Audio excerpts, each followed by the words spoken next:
Hello, my friends, and welcome back. Thank you very much for being with me again today.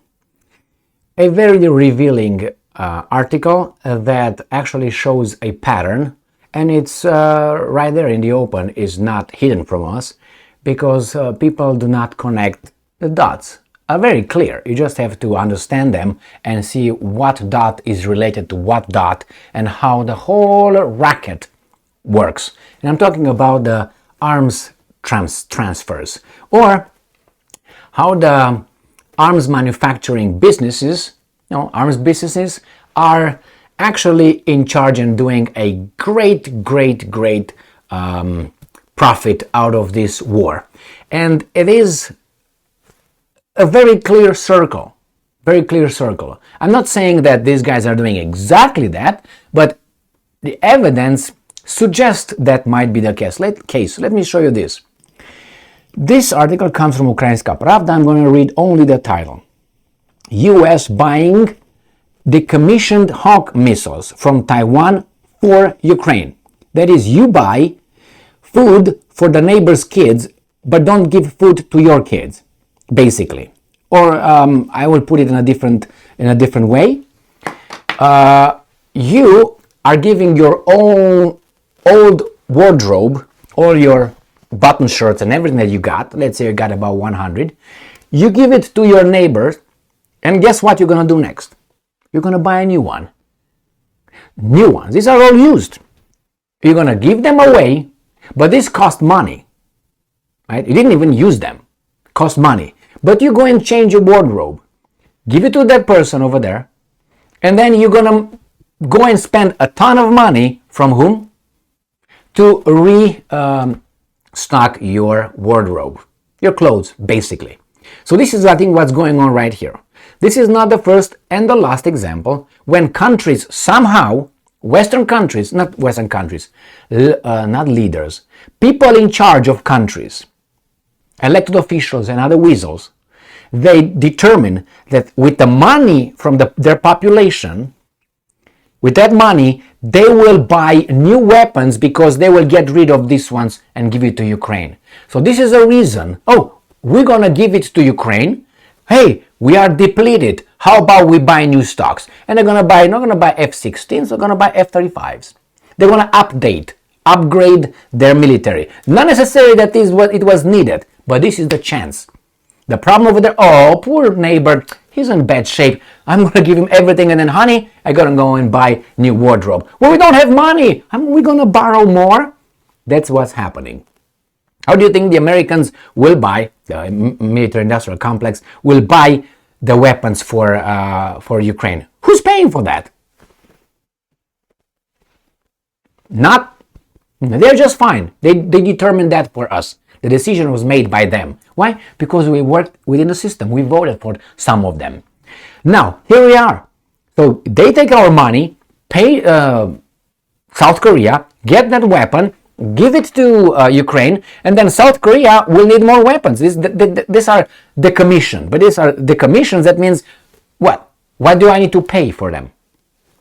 And not only that, remember there are countries in Europe, especially in the Eastern Europe, countries like Czech Republic, Slovakia, Bulgaria, Romania, Poland, that gladly gave away their MiG-29s or all kind of tanks, T-72s or older, to Ukraine. And guess who's gonna knock in? It's already determined, and bring them, I don't know, Abrams tanks or the new stuff from them. So someone is making a lot of profit because of the unprovoked attack by the Russians, right? Right. If you think that there's no connection between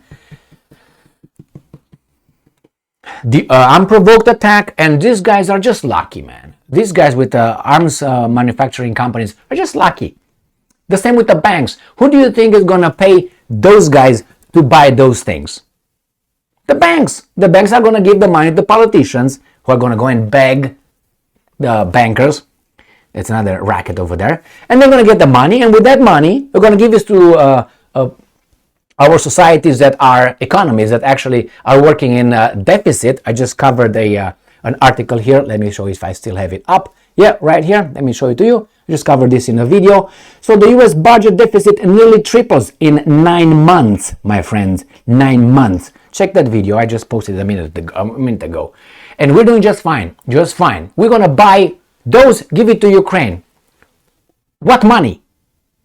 The deficit is how much revenue we get from taxes and how much we buy in. And or we send out. So we're in a deficit. We spend more than we earned, and we're gonna buy with I don't know who the fuck's money those things and give it to Ukraine. And then those guys gonna we need more. You took the whatever the name of that little thing was, Hawk missiles from Taiwan. We took them. We need some new ones. We're gonna give you some HIMARS. Go and work, Raytheon and Lockheed Martin and Boeing and whatever technologies and Rheinmetall. All are ready. Oh my God. Whoa, expanding. They make a kill. They make jobs as well. Yes. In Ukraine and Poland, not here. I know what you're going to do. I know what we're going to do. We're going to become peasants again. The capital is fleeing. Why? These guys allowed it.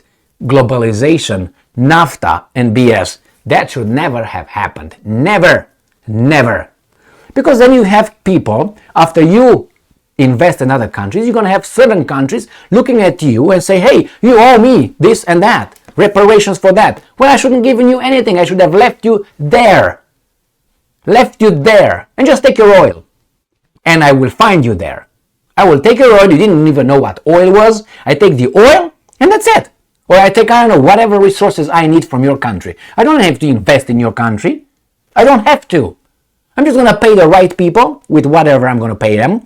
And you don't even know what I'm doing over here. Why? Because you don't have the industry. You don't use it. And by the time you realize that, it's going to take centuries. And after centuries, we have all kind of agreements. Forever agreements. 3,000 years agreements. That your guys did it. And if you dare to break those, violate those, we have a military, we're going to you up.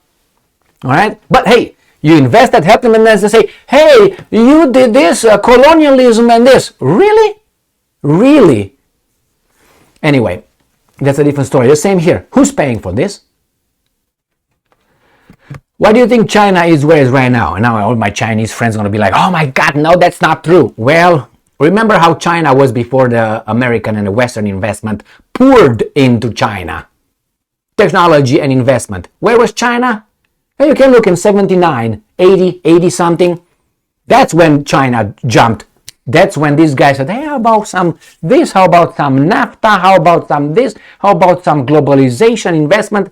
I think South Korea, for their benefit, and I congratulate that, I think in the 80s, in the 70s, it was, I think it was called the Korean miracle, 60s, 50s, 60s, 70s was the Japanese miracle, and the 80s or 90s were the South Korean miracle, where they, I think it was punishable with death if they would invest overseas capital made in Korea. There were some procedures with death. I'm not saying that should be done here, but here they just took it, moved the plant into Mexico. They got jobs, and what do you have? Services. Pop, pop, pop, pop, pop, pop. If you don't produce things, my friends, you're going to be starving. You want to make other people work for you? That's not fair. And what are you going to do with your people? Get them fat, lazy, and doped with prescribed medication because I have a condition. I need a safe space. Ooh. That? Yes, exactly. Thank you very much for being with me again today. Stay strong, stay smart, look for the truth, and be just.